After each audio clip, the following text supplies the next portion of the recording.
నమస్తే, welcome to our channel. CM Jaganmohan Reddy ప్రతి ప్రసంగంలోనూ ఇది పేదలకు పెత్తందారులకు జరుగుతున్న యుద్ధమని చెబుతూ ఉంటారు. మా పార్టీ తరపున పోటీ చేయబోయే అభ్యర్థులందరూ కూడా పేదవాళ్లే అని అనౌన్స్ చేస్తూ ఉంటారు. అయితే ముఖ్యంగా మరి ఎన్నికలు రాబోతున్న నేపథ్యంలో ఒక పార్టీ తరపున పోటీ చేయబోయే అభ్యర్థులందరూ కూడా నామినేషన్లు దాఖలు చేయాల్సిన పరిస్థితి ఉంది. ఈ నేపథ్యంలో ఆ పార్టీ తరపున నామినేషన్లు దాఖలు చేస్తున్న వాళ్ళ ఒక్కొక్కల గుట్టు రట్టవుతుంది. ముఖ్యంగా సీఎం జగన్మోహన్ రెడ్డి విషయానికి వస్తే ఆయన మరి పేదను అని చెప్పుకుంటున్నారు, కానీ ఆయన తరపున 47 కంపెనీలు ఉన్నాయట. అలాగే వాళ్ళ కూతుర్లు, చదువుకునే కూతుర్లకు 17 కంపెనీలు ఉన్నాయని వార్తలు అయితే వస్తున్నాయి. మరి ఇన్ని కంపెనీలు ఓన్లీ అఫిడవిట్లోనే చూపించారు. మరి చూపించినవి ఇంకెన్ని ఉన్నాయో మరి ఆలోచించాల్సిన విషయం. మరి ఇలా ఇన్ని కంపెనీలు ఉన్న జగన్మోహన్ రెడ్డి పేదవారా? ఇది ప్రజలు నమ్మే పరిస్థితి ఉందా? ఈ వివరాలు తెలుసుకునే ప్రయత్నం చేద్దాం. మనతో ఉన్నారు సీనియర్ పొలిటికల్ జర్నలిస్ట్ డివి శ్రీనివాస్ గారు. నమస్కారం అండి. నమస్తే అన్న. సో శ్రీనివాస్ గారు, మరి మాట్లాడితే చాలు పేదలకు పెత్తందారులకు జరుగుతున్న యుద్ధం అని చెప్పి చెప్తూ ఉంటారు. మరి 47 కంపెనీలు ఆయన పేరు మీద, వాళ్ళ పిల్లల పేరు మీద 17 కంపెనీలు ఉన్నాయని చెప్పి అఫిడవిట్లో ఆయన పొందుపరిచారని వార్తలు వస్తున్నాయి. మరి ఇన్ని కంపెనీలు ఉన్న వాళ్ళు పేదవాళ్ళు అయితే మరి నిరుపేదలు ఏమనుకోవాలండి? ఆంధ్రప్రదేశ్ ముఖ్యమంత్రి జగన్మోహన్ రెడ్డి తరఫున ఇవాళ పులివెందుల అసెంబ్లీకి నామినేషన్ దాఖలు చేశారు కొంతమంది వైసీపీ స్థానిక నాయకులు. వాళ్ళు ఇచ్చినటువంటి అఫిడవిట్ సంచలనం. జగన్మోహన్ రెడ్డి ఎప్పుడు అఫిడవిట్ వేసినా దేశం మొత్తం ఆసక్తిగా ఎదురు చూస్తుంది. ఎందుకంటే జగన్మోహన్ రెడ్డిని మించిన, ఆయన అఫిడవిట్ని మించిన బరువైన అఫిడవిట్ ఎవరు వేయరు. ఆయన అఫిడవిట్ని మించిన ఖరీదైన అఫిడవిట్ దేశంలో ఎవరు వేయరు. ఆయన అఫిడవిట్ని మించిన బ్లడ్ షెడ్ అఫిడవిట్ కూడా దేశంలో ఎక్కడ ఉండదన్నమాట. అన్ని క్రైమ్స్ ఉంటాయి. అంటే అది కేసులైన ఆస్తులైన రెండు ఏవైనా అంటారా? అంతే. జగన్మోహన్ రెడ్డికి అవి రెండు కళ్ళు. ఏది నేరాలు, నెక్స్ట్ సొమ్ములు. ఇవి రెండు కళ్ళు అన్నమాట. జగన్మోహన్ రెడ్డి చూసేదే వాటితో, నేర దృష్టి, ధన దృష్టి అన్నమాట. అదే అఫిడవిట్. ఇప్పుడు అఫిడవిట్ ఎన్ని పేజీలు వేసాడు? 41 పేజీలో మనం ఇవాళ హల్చల్ చేస్తోంది, వైరల్ అవుతుంది నీకు సోషల్ మీడియాలో ఆయన అఫిడవిట్. 41 పేజీల్లో మొదటి 2 పేజీలు తీసేస్తే ఆ 3వ పేజీ దగ్గర నుంచి 15వ పేజీ దాకా కేసులే. అంటే ఎన్ని పేజీలు కేసులు? 12 పేజీలు క్రిమినల్ హిస్టరీ ప్రొడ్యూస్ చేశారు. నా నేర చరిత్ర ఇది అని ప్రజల ముందు చాలా విధేయతతో, విశ్వాసపాత్రంగా ప్రజానాయకుడు, నేర నాయకుడు జగన్మోహన్ రెడ్డి ప్రజల ముందు పెట్టాడు. ఎంత కేసు హిస్టరీ? 12 పేజీలు. మన ముఖ్యమంత్రి నేర చరిత్ర 12 పేజీల్లో ఆ కేసులన్నీ ఇచ్చేశాడు. నెక్స్ట్ మరి 41 పేజీలు కదండి, మరి మిగతా పేజీలు ఏంటంటావు? ఏది 15వ పేజీ నుంచి 35వ పేజీ దాకా 20 పేజీలు. డబ్బు. ఏది 20 పేజీలు భూములు, కంపెనీలు, షేర్లు, తర్వాత బంగారం, ఇక వజ్రాలు, ఇక మొత్తం అంతా ధన కనక వస్తు వాహనాలు ఇదంటారు కదా, మొత్తం అన్నమాట. ఎన్ని పేజీలు? 20 పేజీలు. మరి దేశంలోనే సంపన్న సీఎం కదా ఎవరు? జగన్మోహన్ రెడ్డి. అందుకే అన్నది బరువైన అఫిడవిట్, భారమైన అఫిడవిట్, నేరమైన అఫిడవిట్, ఖరీదైన అఫిడవిట్ని ఇవాళ ఆయన వెళ్ళి దాఖలు చేయకుండా, తన భార్య ద్వారా పంపకుండా స్థానిక వైసీపీ నాయకులే వేసినట్టుగా మనం చూస్తున్నాం మీడియాలో. అసలు యాక్చువల్గా అయితే భారతీరెడ్డి వెళ్తారు 22వ తారీఖు, ఆమె నామినేషన్ ఫైల్ చేస్తారు భర్త తరఫున అనుకున్నారు. మరి ఆమెకి అంతకన్నా మించిన పనులేవో ప్యాలెస్లో ఉన్నట్టున్నాయి, ఆమె వెళ్ళినట్లు లేరు. 25న అఫీషియల్గా జగన్మోహన్ రెడ్డి దాఖలు చేస్తారు. ఇప్పుడు 25 అంటున్నారు. ఇదే అఫిడవిట్ అప్పుడు కూడా ప్రొడ్యూస్ చేస్తారు. అప్పటిదాకా మరి మీడియాకి పని ఉండాలి కదా, అందుకని ముందే అఫిడవిట్ చక్కర్లు చేస్తోంది. ఇప్పుడు ఆ కంపెనీలు కూడా ఎన్నన్నావు? 47, వాళ్ళ కూతుర్లకి 17. హర్షారెడ్డి, వర్షితారెడ్డి అది ఉంది. హర్షితారెడ్డి, వర్షితారెడ్డి ఇద్దరు పిల్లలకి కూడా చెరొక 25 కోట్ల ఆస్తులు చూపించినట్టున్నారు. ఈయన కూడా తన పేరు మీద ఒక 482 కోట్లు ఎంతో చూపించినట్టున్నాడు, భార్య పేరు మీద ఒక మరి అదొక 190 కోట్లు ఎంతో చూపించినట్టున్నారు. మొత్తం అది మామూలే. ఏది ఒక 500-600 కోట్లతో ఈయన దేశంలోనే సంపన్న సీఎం అనేది నడుస్తోంది. ఇప్పుడు ఈయన మంచోడు, సౌమ్యుడు. ఏది ఆయన భాషలో మనం మాట్లాడాలంటే కొడాలి నానిని చూపిస్తాడు, నాని అన్న మంచోడు సౌమ్యుడు అంటాడు. లేకపోతే పేరుని కిట్టుని చూపిస్తాడు, కిట్టు మంచోడు సౌమ్యుడు అంటాడు. ఇక అదే కదా అతని స్టైల్ అన్నమాట. ఆయన మాట్లాడేది ఈ విధంగా. ఇప్పుడు అవినాష్ రెడ్డిని చూపిస్తాడు, మంచోడు సౌమ్యుడు అంటే ప్రజలు నమ్మాల్సిందే కదా. జగన్మోహన్ రెడ్డి ఫీవర్లో ఆంధ్రప్రదేశ్ ఉంది. ఆంధ్రప్రదేశ్ అంతా గత 5 ఏళ్లుగా జగన్ జ్వరంతో విలవిల కొట్టుకుంటుంది అనమాట. ప్రజలకు కూడా ఇవాళకి ఆ జ్వరం ఇంతవరకు తగ్గలేదన్నమాట. జగన్ ఏది చెబితే అది నమ్ముతున్న ప్రజల మధ్య ఇవాళ జగన్ అఫిడవిట్ ప్రత్యక్షమైందన్నమాట. ఇప్పుడు హ్యాబిచువల్ అఫెండర్ ఏదో అన్నారు ఇందాక మన మూర్తి గారు. ఆయన చంద్రబాబుని ఉద్దేశించి మాట్లాడుతున్న మాటలు నవ్వు తెప్పిస్తున్నాయి అంటూ. హ్యాబిచువల్ అఫెండర్ అంటే ఇవి ఏది చిన్న వయసులోనే స్కూల్లో క్వశ్చన్ పేపర్లో దొంగతనం చేయటం హ్యాబిచువల్ అఫెండర్ అనమాట. నిన్న కూడా పవన్ కళ్యాణ్ భీమవరంలోనో ఎక్కడ మాట్లాడుతూ నువ్వు శివ నీ స్కూల్లో క్వశ్చన్ పేపర్లు లీక్ చేసినప్పుడు నేను చెగువీర చదువుతున్నానో ఏదో అన్నాడు. వాళ్ళిద్దరి మధ్య కంపారిజన్లో తన ఉన్న భావజాలం ఏంటి, తను తన కష్టార్జితం రైతులకి, ఆ కౌలు రైతులకి, ఉద్దానం వాళ్ళకి, అమరావతి వాళ్ళకి వీళ్ళకి ఏ విధంగా అతను పంచిపెడుతున్నాడో ఒక సినిమా చేస్తాడు. ఆ సినిమా మీద వచ్చిన దాన్ని కొంతమందికి విరాళంగా పంచుతున్నాడు. ఎన్టీ రామారావు కూడా అదే కదా.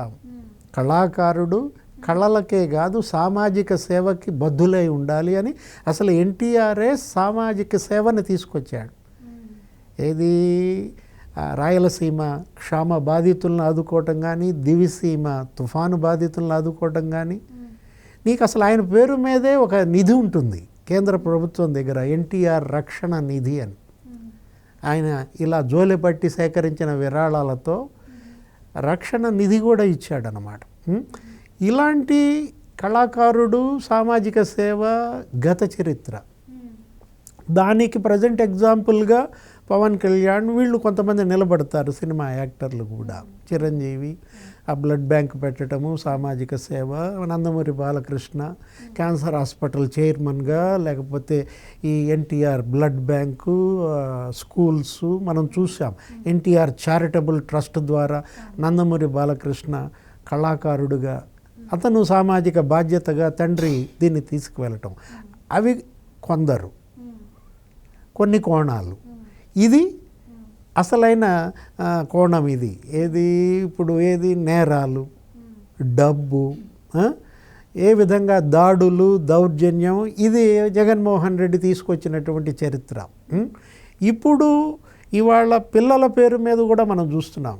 ఎన్ని కంపెనీలు, 17 కంపెనీలు వాళ్ళ పేరు మీద ఉన్నాయి. పెద్ద అమ్మాయి పేరు మీద ఒక 8 కంపెనీలు, చిన్న అమ్మాయి పేరు మీద ఒక 9 కంపెనీలు, వాళ్ళు కూడా డైరెక్టర్స్గా.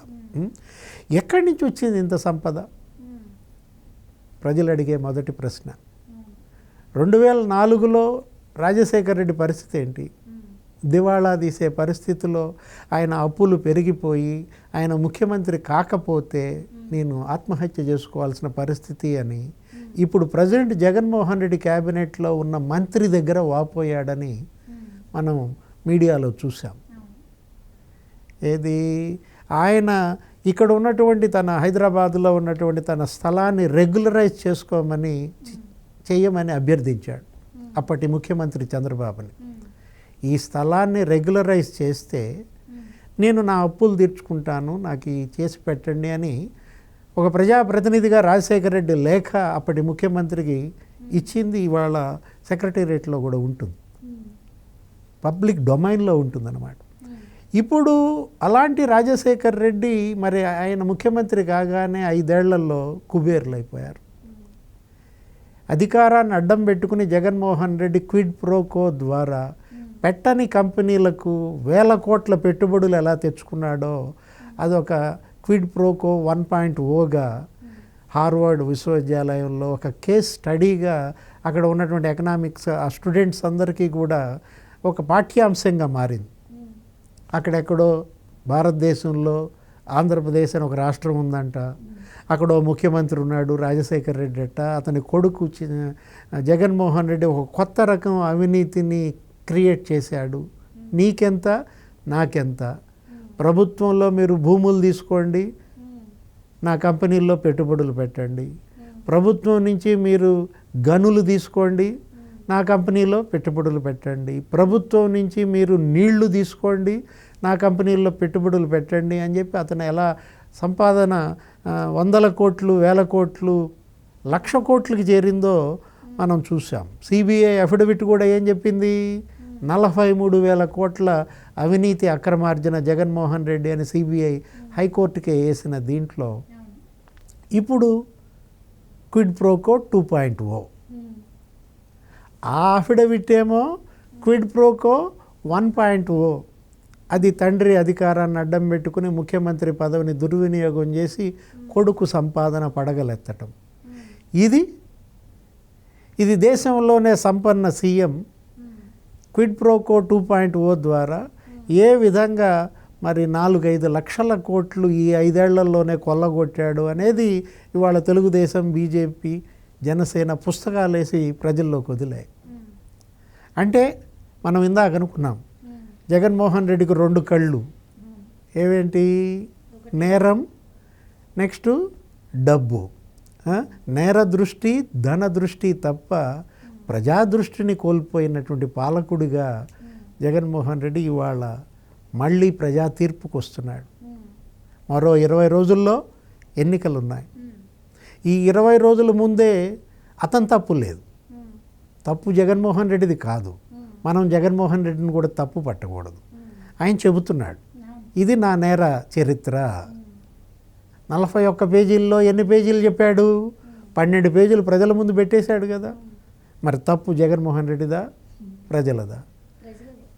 తన ఆస్తులు కూడా చెప్పాడు కదా. పేదోడు, సౌమ్యుడేమో 12 పేజీల నేర చరిత్ర, పేదోడేమో 20 పేజీల ఆస్తుల లిస్టు వదిలాడు, 600 కోట్లకో ఏమో. ఇదేంటి నీకు పేపర్ మీద కనపడేది, ఎన్నికల సంఘానికి చూపించేది. వాస్తవ ఆస్తులు అసలు ఇన్యూమరబుల్, ఏది అసలు మనం చెప్పలేము. మనం ఏంటి, 1000 ఎకరాల ఎస్టేట్లు, Idupulapaya estate, Bengaluru estate, Yelahanka, Pulivendula estate, Hyderabad lotus pond estate, అసలు ఆయనకేదో 9 రాష్ట్రాల్లో 9 నగరాల్లో ఆస్తులు, విద్యుత్ ప్లాంట్ల సామ్రాజ్యం, పవర్ ప్లాంట్స్ అన్నమాట. తీస్తా అంటారు, హిముర్జా అంటారు, హిమాచల్ ప్రదేశ్ అంటారు, సిక్కిం అంటారు, కర్ణాటకలో సండూర్ అంటారు, ఇక్కడెక్కడో సరస్వతి పవర్ అంటారు. ఇవన్నీ ఏంటి, 1,00,000 కోట్ల విద్యుత్ ప్లాంట్ల సామ్రాజ్యం. మీడియా సామ్రాజ్యం నీకు తెలుసు, సాక్షి పేపరు, ఛానళ్ళు, జగతి పబ్లికేషన్స్, ఇందిరా టెలివిజన్, అదొక 10,000 కోట్ల మరి సామ్రాజ్యం అన్నమాట. ఇంకా నీకు తెలిసిందేంటి, భారతీ సిమెంట్స్ సామ్రాజ్యం, అదో 10,000 కోట్లు. కానీ చెల్లికి మాత్రం 82 కోట్లు అప్పు. చెల్లి అఫిడవిట్లో చెప్పింది ఏమని, షర్మిల తను ఇచ్చిన అఫిడవిట్లో అన్నకే 82 కోట్లు నేను బాకీ ఉన్నాను, నాకు నాన్న ఆస్తుల్లో వాటా ఇవ్వకుండా నన్ను రోడ్డుకి నెట్టాడు. ఏమని మాట్లాడింది షర్మిల, ఇవాళ అన్న ఆస్తిలో చెల్లికి వాటా ఇవ్వాల్సిన బాధ్యత అన్నది, తండ్రి ఆస్తిల్లో కూతురికి హక్కు ఉంటుంది. నా తండ్రి అడ్డం పెట్టుకుని సంపాదించుకున్న ఆస్తులు ఇవి, తండ్రి పేరు మీద లేకపోవచ్చు, నీ పేరు మీదకి మార్చుకుని ఉండొచ్చు, వాటిల్లో రాజశేఖర్ రెడ్డి కూతురుగా నా వాటా నాకు ఇవ్వాలి కదా. కొంతమంది అసల్లో వాటా ఇవ్వకుండా కొసరిచ్చి అదేదో చెల్లికి ఇచ్చిన గిఫ్ట్గా భావిస్తున్నారు అని కూడా అంది. ఏది నిన్న ఆమె మాట్లాడుతూ కామెంట్ చేస్తూ,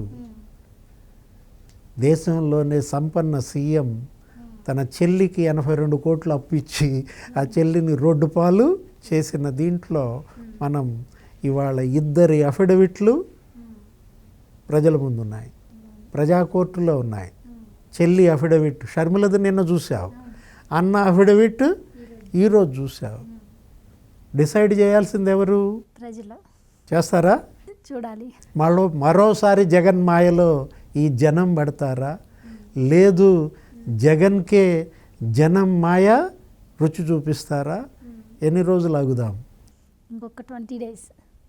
right. Thank you so much అండి. నమస్తే.